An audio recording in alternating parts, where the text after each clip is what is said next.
Shalom. First and foremost, I want to give all praises, honor, and glory to Yahweh, Bahasham, Yahushai, Bahasham, Racha, Kodash. Double honors to the elders and the apostles of Great Millstone, and peace and blessings to the elect. And today we're going to go into the book of Esther, continuing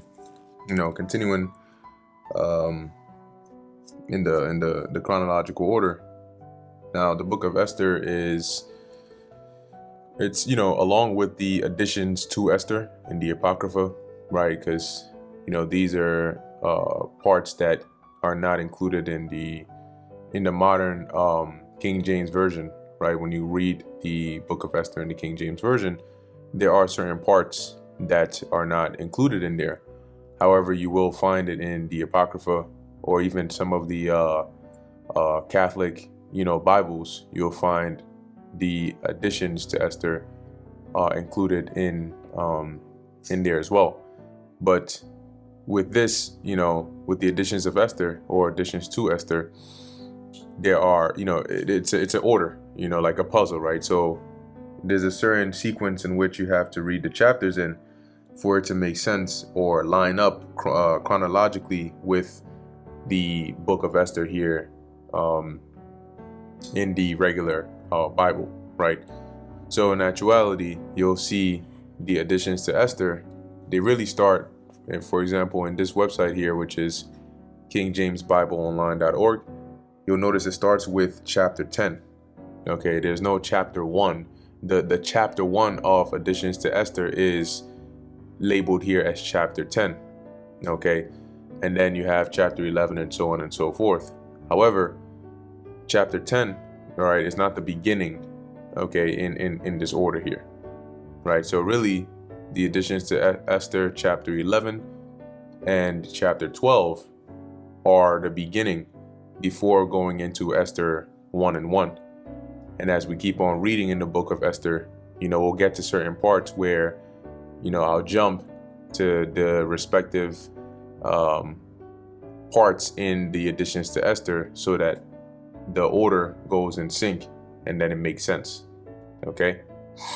So with that out the way, before we get into it, from, let's say, the most recent timeline, right? From the Bible breakdowns we've been going through, we had, I'd say the closest time to this was during the time of Haggai and Zechariah, right? As we went through the book of Haggai, the book of Zechariah, that was during the time of Darius, right? Darius the first, you look him up.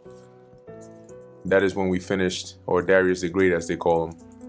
And that is when Israel was able to complete the building of the temple, okay? And so at that time, you had the Lord raise up Haggai, he raised up Zechariah. These were prophets that prophesied and exhorted Israel to go ahead and finish the building of the temple. Okay, so this is Darius the Great. Now, his son, let's hide this. There you go. His son or successor, right, was Xerxes the First. And this Xerxes is who we read of in the book of Esther, known as Ahasuerus. Okay, as you can see here, it says Xerxes the First, commonly known as Xerxes the Great. This is also the one from the movie 300. That's usually where most people recognize him from. He was a Persian ruler who served as the fourth king of kings of the Achaemenid Empire, reigning from 486 BC until his assassination in 465 BC. So this tells us a little bit about what time period in secular history the book of Esther would be taking place, because we know that this is the king that is reigning over the Persian Empire during the book of Esther. And so from the time of Nebuchadnezzar, right, all the way until the fall of Babylon, until when Cyrus basically took it over and basically gave the command, right? And then he also gave the order for us to go back and start the rebuilding of the temple, which we didn't finish until the time of Darius. But at this point, we were already under the Persian Empire. And so now we are moving on into the next ruler, which is Xerxes here that we're reading about. Okay, so Let's keep on reading. It says here, he was the son of Darius the Great and Atosa, a daughter of Cyrus the Great. In Western history, Xerxes is best known for his invasion of Greece in 480 BC, which ended in Persian defeat. And this invasion of Greece is what led to the Battle of Thermopylae, i.e. the story of the 300, okay, and all of that stuff there. You can read about that history to get more on that. But anyway, it says here, which ended in Persian defeat. Xerxes was designated successor by Darius over his elder brother Artaxerxes, and inherited a large multi-ethnic empire upon his father's death. Okay, and then it goes on, so on and so forth. So just to get a bit of context as to who is this Ahasuerus that we're going to read about in the book of Esther. So now that we have a bit of groundwork or context, let's go and start with the additions to Esther chapter 11. So it reads here, in the 4th year of the reign of Ptolemaeus and Cleopatra, Dositheus, who said he was a priest and Levite, and Ptolemaeus his son, brought this epistle of Purim, which they said was the same, and that Lysimachus, the son of Ptolemaeus, that was in Jerusalem, had interpreted it. Now, this Ptolemaeus here, or in other words, Ptolemy, was a name. And when it says Ptolemaeus, there's about 3 different uses here. It doesn't mean that they're all related or it's even talking about the same person. They just had the same name. That's number 1. Number 2, this is just given context as to the translation here, because the additions to Esther that we're reading here, this was, I believe, in the Septuagint, right, which was the Greek translation of the Hebrew text. Okay, that's why we're reading here. It says it was translated or interpreted. But it mentions this was during the reign of Ptolemaeus and Cleopatra. Now, it doesn't give enough context as to which Ptolemy and Cleopatra this was. You have different scholars that have different assumptions, right, or inferences based on different reasons as to which era of Ptolemies this could have been, but that's not really a big concern for us. Then you have Dositheus, right, which said here would have been an Israelite, because he said he was a priest and a Levite, and Ptolemaeus his son, which brought this epistle of Purim. So the story of Purim, right, is what they had here. And as it says, Lysimachus, the son of Ptolemaeus, that was in Jerusalem, interpreted it. So he translated it, or as it says here, interpreted it.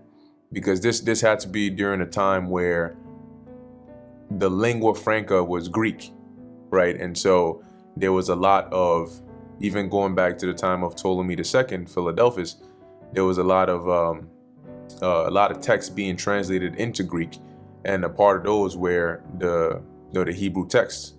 Okay, that's where you get the Septuagint from. But keep in mind that not every part in the Septuagint is actually even, valid. There are parts in there where they do go off. But anyway, let's go on. So the real story begins here in the 2nd verse, right? It says here, in the 2nd year of the reign of Artaxerxes the Great. Now this Artaxerxes the Great is the same as Xerxes. Is also the same as Ahasuerus. Okay. So let's go back. It says here, in the 1st day of the month, Nisan, Mordecaius, otherwise known as Mordecai, the son of Jairus, the son of Simei, the son of Sisai, of the tribe of Benjamin, had a dream. So Mordecai basically received a vision in the 2nd year of Artaxerxes' reign, or Xerxes' reign, which would be around 484 BC, somewhere around there. Because remember, time counts downward as you go more into the future when you're dealing with BC. So Mordecai has this dream. It says, who was a Jew and dwelt in the city of Susa. Now you notice here, it says he was of the tribe of Benjamin, but he was called a Jew, because that term Jew was really a term used to collectively identify the southern kingdom. Though in to be more accurate, a Jew would really be one of the tribe of Judah. All right, so it says here, who was a Jew and dwelt in the city of Susa, otherwise known as Shushan. When we read here in the book of Esther here, a great man, being a servitor in the king's court. So he was a servant, right? He served in the king's court, which was a high position to be in. He was also one of the captives which Nebuchadnezzar, the king of Babylon, carried from Jerusalem with Jeconiah, king of Judea, and this was his dream. So now we know that Mordecai, right, like Daniel, like Ezekiel, like those captives that were taken by Nebuchadnezzar, Mordecai here was one of them, which means Mordecai would be up in age right around this time, because Xerxes' reign starts in 486. Nebuchadnezzar, he came and started taking captives right around like what, 589, 587. So that's a long time, right? That's a long time. But anyway,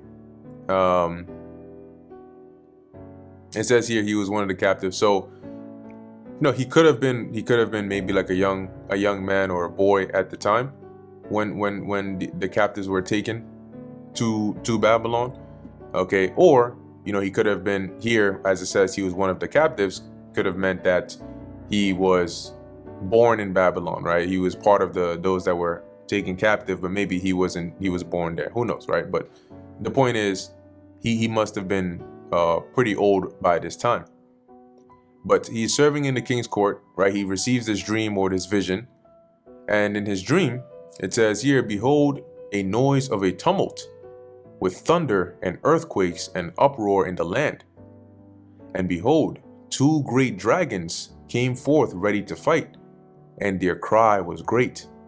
Now these 2 great dragons that Mordecai had a dream about actually represented himself and Haman, okay, which we will find out who he is as we keep on reading in the book of Esther. But Haman was pretty much an Edomite.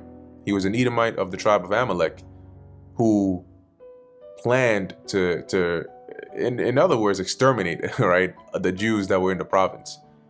And there was as we read the story, you'll see that there's this clash between Mordecai and Haman, and that's what Mordecai had this vision about.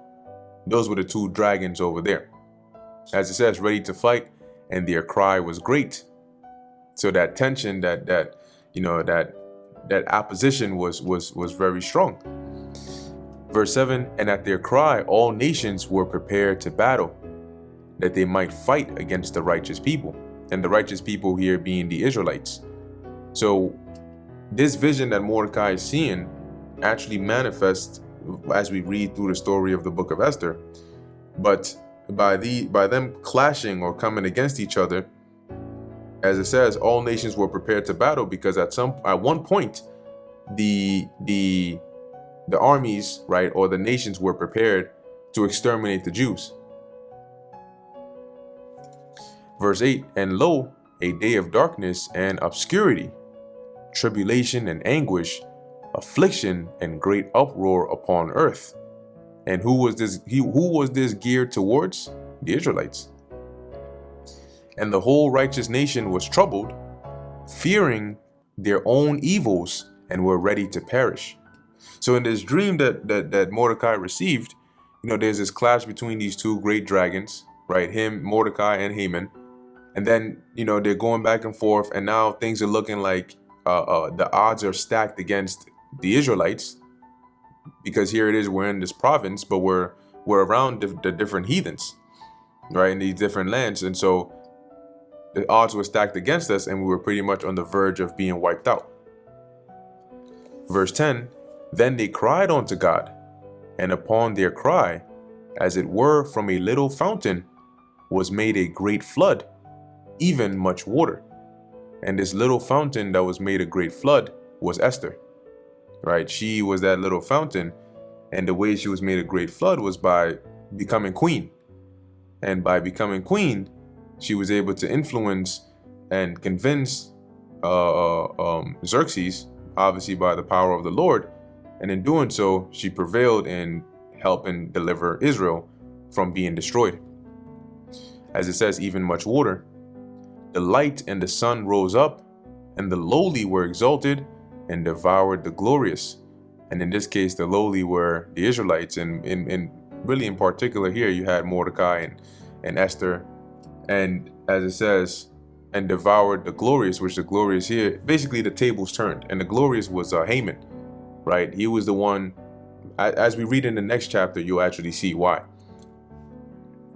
Verse 12, now when Mordecai, who had seen this dream and what God had determined to do, was awake, he bare this dream in mind, and until night by all means was desirous to know it. So when he woke up, he's thinking about, like, what does this mean? What does this mean? What's going on? What's getting ready to happen? Because this isn't really like a good dream. I mean, it is, but then it's not, So, like I mentioned, this chapter 11 is the starting chapter, followed by chapter 12, and then we lead into Esther 1. So, additions to Esther chapter 12, verse 1, and Mordecai took his rest in the court with Gabbatha and Thara, the two eunuchs of the king and keepers of the palace. So by this, we know that at this point, we read in the first chapter, Mordecai was a servitor, right, in the king's court. So he was in the king's court serving. And he had this dream. He wondered what it meant, but he continued about his day. And you had two eunuchs here, right, Gabbatha and Thara, which were also, there, right? It says keepers of the palace. Verse 2, and he heard their devices, right? Devices meaning their plans, and searched out their purposes. So he investigated, he investigated to see what it is that they were up to, and learned that they were about to lay hands upon Artaxerxes the king. And so he certified the king of them. So when Mordecai found out that these two eunuchs had plotted to really harm or to kill Artaxerxes, he notified the king and let him know, hey, this is what these guys are trying to do. And the king examined the two eunuchs. Now, this examination is not like they stand there, they look at this guy, they look at this guy, they look at him. No. When they talk about examining, it usually goes into the form of torture. Okay, so they interrogate and then they torture. That is what is meant by examined. And after that they had confessed it, they were strangled. See, so what now? If you are one of these eunuchs, why would you confess to having planned to harm the king by just being looked at? If to be examined meant they just look at you and ask you a few questions. No, they put the heat on them, okay, and then they got it out of them through, today they would call it enhanced interrogation tactics. But as it says here, they confessed, and when they confessed that they actually plotted to do this, they were strangled, so they got put to death. Verse 4, and the king made a record of these things, and Mordecai also wrote thereof. So it was recorded in the annals or the records of the king, the events that, hey, at one point in time, this happened. There was an attempted, right, a plot to harm the king, and Mordecai had, by his bravery and his intellect, he was able to save the king's life here. So that was recorded. Verse 5, so the king commanded Mordecai to serve in the court, and for this he rewarded him. Albeit Aman, the son of Amadeus the Agagite, who was in great honor with the king. See, remember we read in the previous chapter about the lowly was exalted and devoured the glorious. That was us being delivered, and Haman and his supporters being the tables being turned, and them ultimately being deleted. As it says, who was in great honor with the king, sought to molest Mordecai and his people because of the two eunuchs of the king. Now, to molest more, we're not talking about molest in the sense of what you would think in the modern definition of like actually physically touching them. Here it means to injure them, right? Or to do something, some harm to them, to Mordecai and his people.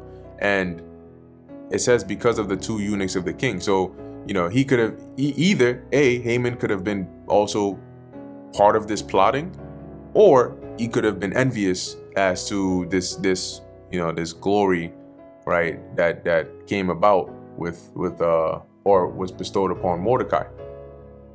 So anyway, additions to Esther chapter 11 and 12 gives us like that little prologue, and then leads us into the book of Esther chapter 1 verse 1. Now it came to pass in the days of Ahasuerus, otherwise known as Xerxes.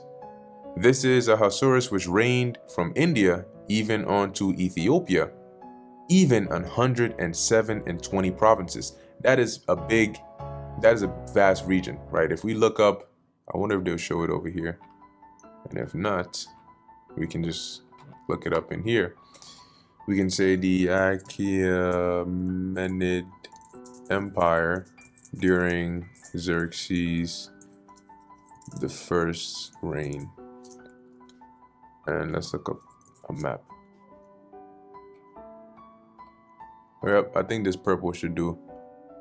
Or maybe even this is not too bad. So you can see here, right? Ethiopia is over here. India is over here.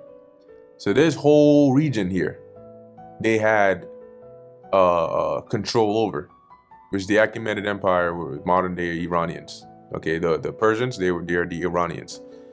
But you can see this whole region they had control over. That's why they were proud enough to call themselves King of Kings, right? Because they had jurisdiction over all of this, 127 provinces. That is a lot. Okay, that is a lot. Anyway, coming back to Esther 1 and 2, that in those days, when the king Ahasuerus sat on the throne of his kingdom, which was in Shushan the palace, in the 3rd year of his reign, he made a feast unto all his princes and his servants, the power of Persia and Media, the nobles and princes of the provinces being before him. Now keep in mind, the Persians and the Medes are of two different nations, right? They're often mentioned together, but in this time, during the Achaemenid Empire or the Persian Empire, you did have Medes in there. In fact, you had a mixture of different people in there, but the ruling class were the Persians. So anyway, he calls this feast. He invites everybody here. Verse 4, when he shewed the riches of his glorious kingdom and the honor of his excellent majesty many days, even 180 days. Can you imagine that? 180 days. That's 180 days. That is well over what? 3 months? Okay. Of just, this feast of showing the riches and the glories and the kingdom. I mean, damn. Verse 5, and when these days were expired, the king made a feast unto all the people that were present in Shushan, the palace, both unto great and small, 7 days in the court of the garden of the king's palace. Verse 6, where were white, green, and blue hangings, fastened with cords of fine linen, and purple to silver rings, and pillars of marble. The beds were of gold and silver, upon a pavement of red and blue and white and black marble. So damn, bro. You can imagine how, like, this is what you would call filthy rich. But, back then they had a good sense of creativity, right? So you can imagine how these things would actually look if you were there witnessing it. And that's why, as a matter of fact, when you go into the book of Daniel, because Daniel, which we covered, that prophesied about or received a vision about Xerxes as well, right? In Daniel chapter 11 verse 2, right? It says, and now will I shew thee the truth. Behold, there shall stand up yet 3 kings in Persia, and the 4th shall be far richer than they all. And these kings, I believe, started with Cambyses II, and then Bardia, and then Darius, right, which was the 3rd. Now, when it says shall yet stand up, this means after Cyrus. That's why Cyrus is not included in here. Now, as it says here, there shall stand up yet 3 kings, right, in Persia, and the fourth shall be far richer than they all. And that fourth was Xerxes. And as we're reading here in Esther, you can see why it is that it was said he would be far richer than they all. And by his strength, through his riches, he shall stir up all against the realm of Grecia, right? Which goes into that Persian invasion of Greece during the reign of Xerxes. But like I mentioned, you can look that up and read more about it. So going back to the book of Esther, you're reading about this, the vast riches and the glory of this king here and his kingdom. Verse 7, and they gave them drink in vessels of gold, the vessels being diverse one from another, and royal wine in abundance, according to the state of the king. I mean, they're drinking the best of the best wine. They're drinking from golden vessels, golden cups, golden jugs and mugs of different designs. Here it is, you can't even freaking go to a restaurant and get a damn clean cup. A regular glass transparent cup, and these guys are drinking out of these golden vessels, which also have good health-related properties. Gold, that is. Verse 8, and the drinking was according to the law. None did compel, for so the king had appointed to all the officers of his house, that they should do according to every man's pleasure. Now, let's actually look this up in another translation here.